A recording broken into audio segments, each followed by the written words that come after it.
નમસ્કાર મિત્રો, જય શ્રી કૃષ્ણ. સ્વાગત છે ફરી એક વખત આપનું આપણી યુટ્યુબ ચેનલ ભક્તિ કીર્તન સંગ્રહમાં.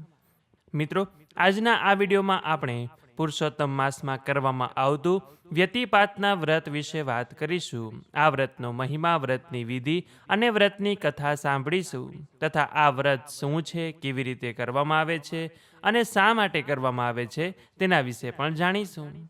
તો અંત સુધી મારી સાથે જોડાયેલા રહેજો. વિડીયો પસંદ આવે તો કોમેન્ટ સેક્શનમાં પુરુષોત્તમ માસ નિમિત્તે જય શ્રી કૃષ્ણ લખજો. અને જો આપ આ વ્યતિપાતનું વ્રત કરતા હોય તો અમને કોમેન્ટ સેક્શનમાં જરૂરથી જણાવજો. તો મિત્રો, આપણા ભારતીય શાસ્ત્રો અને પુરાણો અનુસાર ખાસ કરીને પુરુષોત્તમ માસમાં વ્યતિપાત વ્રતનું અત્યંત મહિમા ગાવામાં આવ્યો છે. આ યોગને સાધના, જપ અને દાન માટે સર્વોત્તમ માનવામાં આવે છે.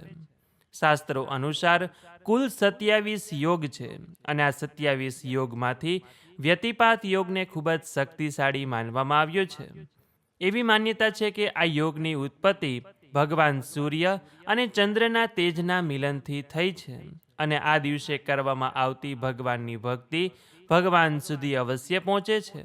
ખાસ કરીને પુરુષોત્તમ માસમાં જ્યારે આ યોગ આવે ત્યારે તે સુવર્ણ તક સમાન ગણાય છે. વ્યતિપાત વ્રત વિશે એવું કહેવાય છે કે જે વ્યક્તિ આ દિવસે સાચા મનથી ઉપવાસ અને ભક્તિ કરે છે તેના જન્મો જન્મના પાપનું સમન થઈ જાય છે. એટલે અજાણતા થયેલી ભૂલો અને પાપોના પ્રાયશ્ચિત માટે આ દિવસને ઉત્તમ ગણવામાં આવ્યો છે. એવું માનવામાં આવે છે કે આ દિવસે પિતૃઓના નિમિત્તે કરવામાં આવેલું દાન કે તર્પણ વિધિ એ આપણા પિતૃઓને તૃપ્તિ અપાવે છે. અને જો કોઈ વ્યક્તિ પિતૃદોષથી પીડાતી હોય તો આ યોગમાં ભગવાન વિષ્ણુનું પૂજન કરવાથી અને આ દિવસે વ્રત કરવાથી તે દોષમાંથી રાહત પણ મળે છે. કહેવાય છે કે સામાન્ય દિવસોમાં કરવામાં આવેલા દાન કરતાં આ વ્યતિપાત યોગમાં કરેલા દાનનું ફળ 1000 ગણું નહીં પરંતુ લાખો ગણું વધારે મળે છે. તો હવે આ વ્યતિપાતનું વ્રત કરવું કેવી રીતે? તો કહેવાય છે કે આ દિવસે સવારે વહેલા ઉઠી સ્નાનાદિ કાર્યોમાંથી પરવારીને ભગવાન વિષ્ણુ સમક્ષ આ વ્રતનો સંકલ્પ કરવામાં આવે છે. શક્ય હોય તો આજના દિવસે ઉપવાસ જ કરવામાં આવે છે. આજના દિવસે અનાજ લેવામાં આવતું નથી. એટલે આપ આજના દિવસે નિર્જળા ઉપવાસ કરી શકો છો, પ્રવાહી લઈને ઉપવાસ કરી શકો છો, ફળાહાર લઈને ઉપવાસ કરી શકો છો કે પછી ફરાળ લઈને પણ આ વ્રત કરી શકાય છે. દરેક વ્યક્તિ પોતાની યથાશક્તિ પ્રમાણે આ વ્યતિપાતનું વ્રત કરી શકે છે. અને આ વ્યતિપાત વ્રતમાં ભગવાન વિષ્ણુનું પૂજન કરવામાં આવે છે. ભગવાનની મૂર્તિ હોય તો પંચામૃતને શુદ્ધ જળથી સ્નાન કરાવી, પીળા વસ્ત્રો, ચંદન અને તુલસીના પાન ભગવાનને અર્પણ કરીને ભગવાન સમક્ષ ઘીનો દીવો પ્રગટાવી ધૂપદીપ કરવા, ભગવાનની આરતી કરવી, પ્રસાદ ધરાવો અને ત્યાં બેસીને વ્યતિપાત વ્રતની કથા સાંભળવામાં આવે છે.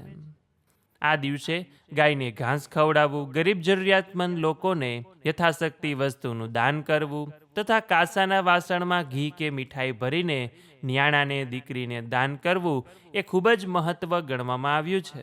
સાથે જ આજના દિવસે ધાર્મિક પુસ્તકોનું વાંચન પણ કરવામાં આવે છે. ગીતાજી છે, રામાયણ છે, ભાગવત કથા છે તે વાંચવામાં આવે છે, સાંભળવામાં આવે છે.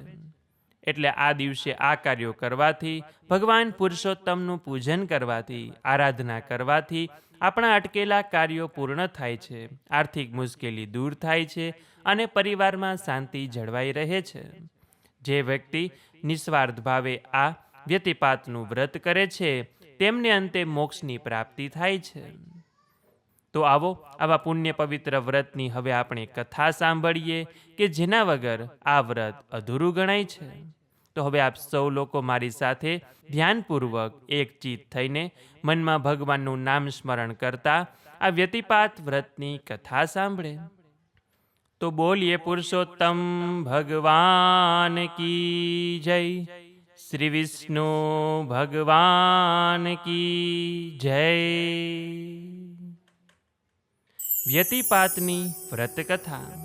એકવાર ચંદ્રમાને કુમતિ સૂઝી. ગુરુપત્ની તારા પર મોહ ઉત્પન્ન થવાથી એણે તારાનું અપહરણ કર્યું અને આ જોઈ ભગવાન સૂર્યનારાયણ અતિ ક્રોધાયમાન થયા અને ચંદ્રમા સાથે લડાઈ કરી. સૂર્યચંદ્રનો ક્રોધ સામસામો અથડાતા એક વિરાટકાય આવૃત્તિ જન્મી. આગના ગોળા જેવી આંખો, ખીલા જેવા દાંત, પીળા ઝાખરા જેવા દાઢીમૂછ અને દોરડા જેવા વાળ, ધણ જેવું નાક, ઝાડના થડ જેવા હાથ પગ અને તોતિંગ ડાળો જેવી આંગળીઓ. આવી બિહામણી આકૃતિને જોતા જ સૂર્યચંદ્ર લડતા બંધ થઈ ગયા. એ મહાકાય આકૃતિ વાદળોની ગર્જના જેવા અવાજે બોલી કે મારું નામ વ્યતિપાત છે, મને ભયંકર ભૂખ લાગી છે, સત્વરે મને ખાવા આપો, નહીતર હું આખી પૃથ્વીને ખાઈ જઈશ. આ સાંભળીને સૂર્યચંદ્ર બોલ્યા કે શાંત થા વ્યતિપાત, શાંત થા. તારા માટે ભોજનની ગોઠવણ થઈ ગઈ છે. મૃત્યુલોકમાં જે કોઈ નરનારી તારું વ્રત કરે એના બધા પાપ તારે ખાઈ જવાના, અને જે વ્રત ન કરે, વ્રતનો અનાદર કરે, એને તું ભયંકર પીડા આપી તારા ક્રોધનો શિકાર બનાવજે. તારું વ્રત કરનારને સુખ સંપત્તિ અને સંતતિ દેજે. અમારા તને આશીર્વાદ છે કે તારું વ્રત કરનાર ભાવિકને યમના પાસનો ભય નહીં રહે. બ્રહ્મ મુહૂર્તે ઉઠી સ્નાન કરી તારી મૂર્તિનું પૂજન કરી ફળફળાદીનું દાન કરનારના સકળ મનોરથ સિદ્ધ થશે. માર્કંડ પુરાણમાં મહર્ષિ માર્કંડ મુનિએ આ વ્રતના મહાત્મ્યનું વર્ણન યુધિષ્ઠિરને કહી સંભળાવ્યું છે. યુધિષ્ઠિરે યમદંડના મહાદોષમાંથી છૂટવા માટે કયું વ્રત કરવું એવો પ્રશ્ન કર્યો ત્યારે માર્કંડ મુનિએ હયશ્ચ રાજાની વાત કહી સંભળાવી.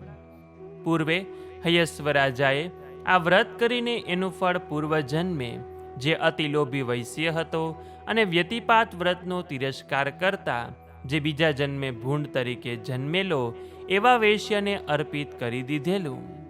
એ વૈશ્યનું નામ ધનદાસ હતું. નામ પ્રમાણે જ ધનનો દાસ હતો. પૂરું ખાતો પણ નહીં, ચમડી તૂટે પણ દમડી ન છૂટે એવો લોભી. વ્રત ઉપવાસની વાત આવતા મોં કડવું થઈ જાય. પૈસો મારો પરમેશ્વર ને હું પૈસાનો દાસ, આવો હતો એ વૈશ્ય. વ્યતિપાતના મહાપર્વનો દિવસ હતો. ભરપેટ ભોજન કરીને ધનદાસ તકિયા ગાદી પર આડો પડ્યો અને આંગળીના વેઠે વ્યાજ ગણતો હતો. એટલામાં 7 દિવસનો ભૂખ્યો બ્રાહ્મણ ત્યાં આવ્યો અને કરગરવા લાગ્યો. શેઠ, આજે વ્યતિપાતનું મહાપર્વ છે, દયા કરીને બટકું રોટલો આપો તો મારી આતરડી ઠરે. 7 દિવસનો ભૂખ્યો છું. આપવાની વાત આવી ત્યાં તો શેઠને ટાઢ ચડી ગઈ. એ તો માંડ્યો ગાળો દેવા. જેમ જેમ બ્રાહ્મણની આજીજી વધતી જાય તેમ તેમ શેઠની ગાળો વધતી જાય. બ્રાહ્મણે વ્યતિપાતની દુહાઈ દઈને ચપટી લોટ માગ્યો. ખીજાયેલા શેઠે લીધી લાકડી અને બ્રાહ્મણને ઢીબવા લાગ્યો. બ્રાહ્મણની સાથે વ્યતિપાતની ગાળો દીધી. ઢોરની જેમ માર ખાતા બ્રાહ્મણે શ્રાપ દીધો કે હે ધનલોભી, તે મારી બળતી આતરડીને ઠારવાના બદલે વધુ બાળી છે. તારા પેટમાં લાય લાગશે. આવતા જન્મે તું ભૂંડ બનીને વન વન ભટકીશ. કોઈ દયાળુ તને વ્યતિપાત વ્રતનું ફળ આપશે ત્યારે જ તારો મોક્ષ થશે. મારો તને શ્રાપ છે. શ્રાપ દઈને બ્રાહ્મણ તો ચાલ્યો ગયો. ધનદાસના ગભરાટનો પાર ન રહ્યો. એ ગભરાટમાં જ ધનદાસનું મોત થયું અને બીજા જન્મે એ ભૂંડ બન્યો અને વન વન ભટકવા લાગ્યો. એના દુર્ભાગ્યે વનમાં દવ લાગ્યો અને ભૂંડ પણ એ દવમાં સપડાઈ ગયો. એના અંગો બળી ગયા. પીડાનો તો પાર ન રહ્યો. અંગે અંગે કાળી બળતરા ઉઠી. ન ખાઈ શકતો, ન પી શકતો. ભૂખ્યો તરસ્યો એ પ્રભુ પાસે મોત માગવા લાગ્યો.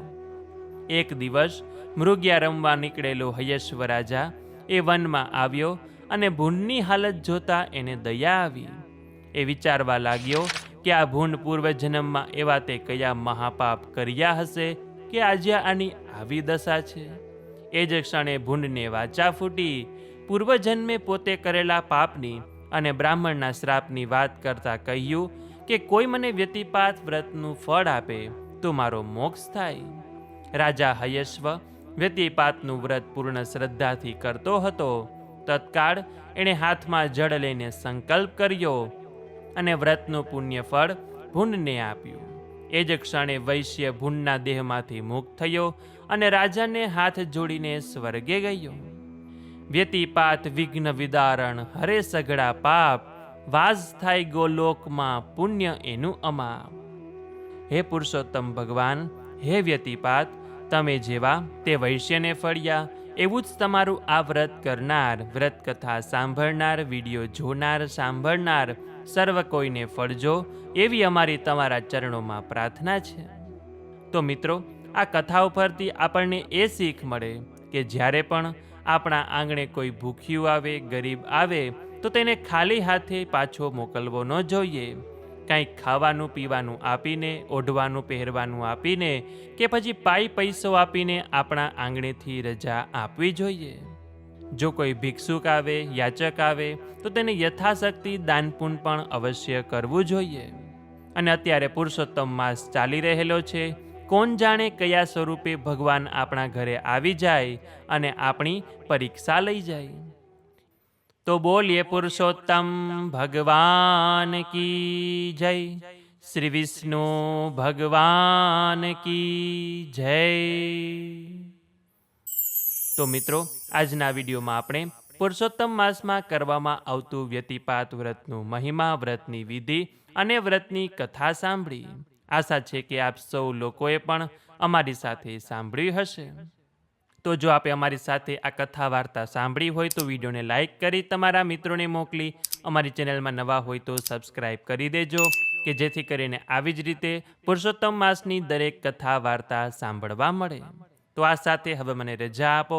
મળીશું ફરીથી એક નવા વિડીયોમાં. ત્યાં સુધી આપ સૌ લોકોને અમારી ચેનલના જય શ્રી કૃષ્ણ. ધન્યવાદ.